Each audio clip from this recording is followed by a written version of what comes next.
Was there a moment where you felt liberated? Till the last week of the war, I was always, for all those days, I was sure I will survive. I was absolutely sure. The last week, for the first time, I understood, no, it is my end.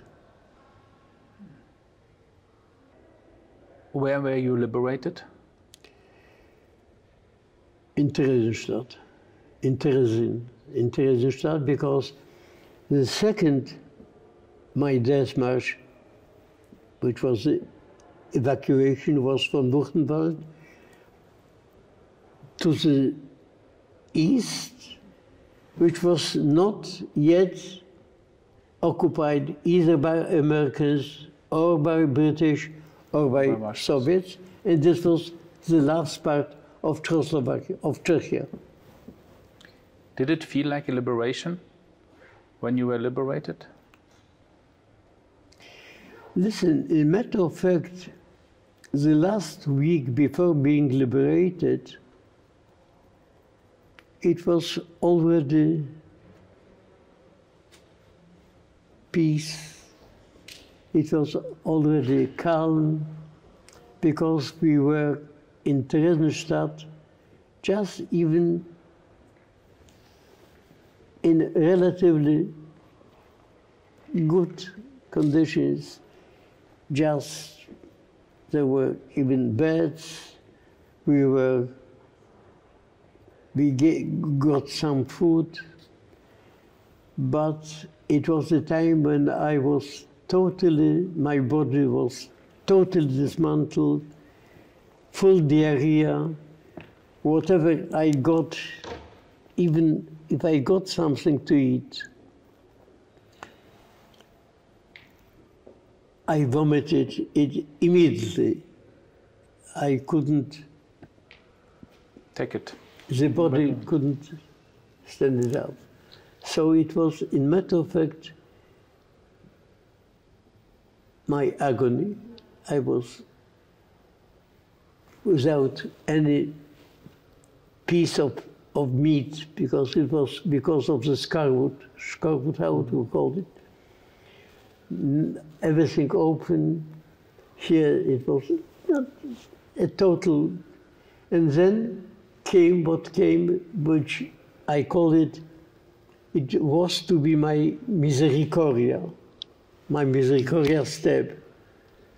Typhus with 41 fever.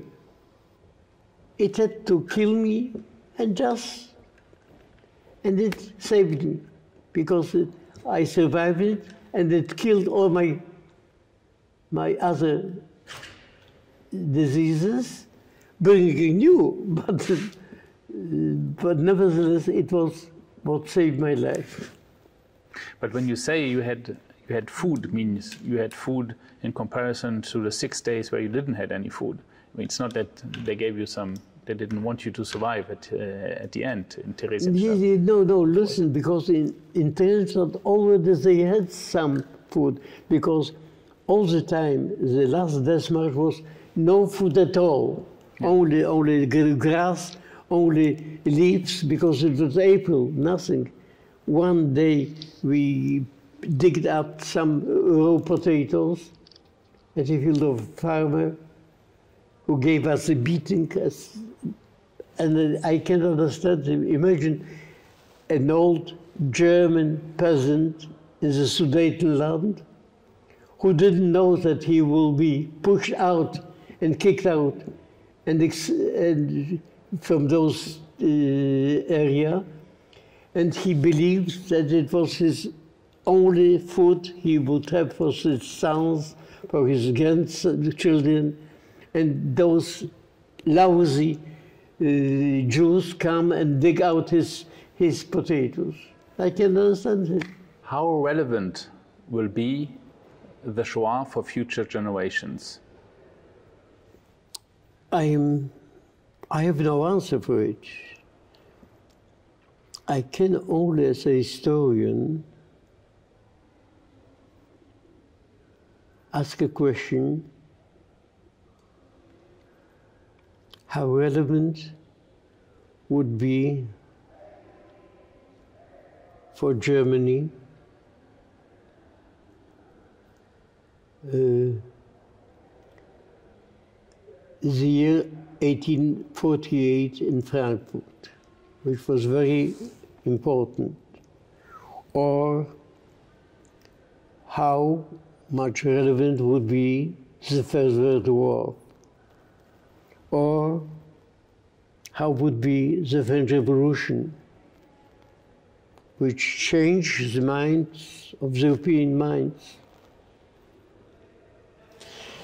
Well, on one hand, no doubt, at least I think so, that the Holocaust, after a long time, after a very long time,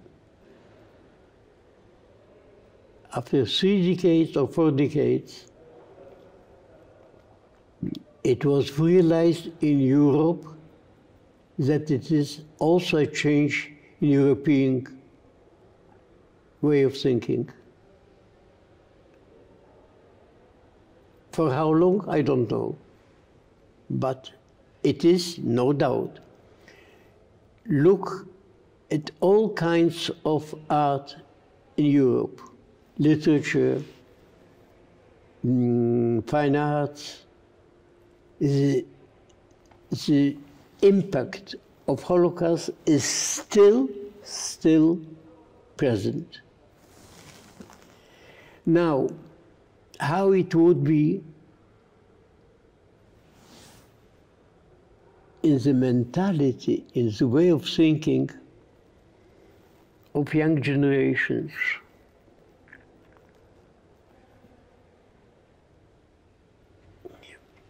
Listen, when we speak today about the Holocaust, there are 3, I would say, aspects of it. One, it is what can we do for the still being alive survivors. And this is maybe, first of all, because they deserve it. You represent this claimed commerce, you know how much important it is.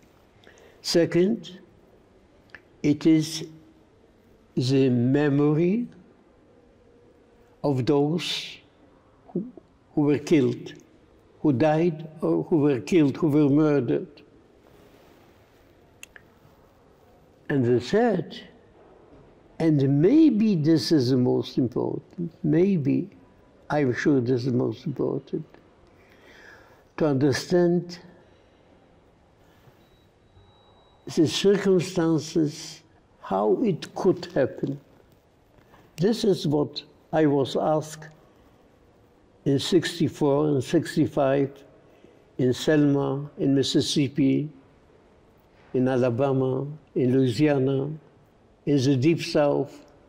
Mr. Turski, could it happen also in our country? And I answered them, yes, it could happen. Yes, it could happen if we will understand which were the reasons that populist movement could win. Then we can prevent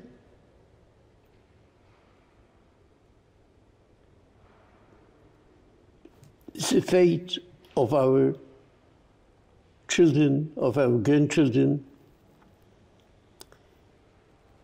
If I may just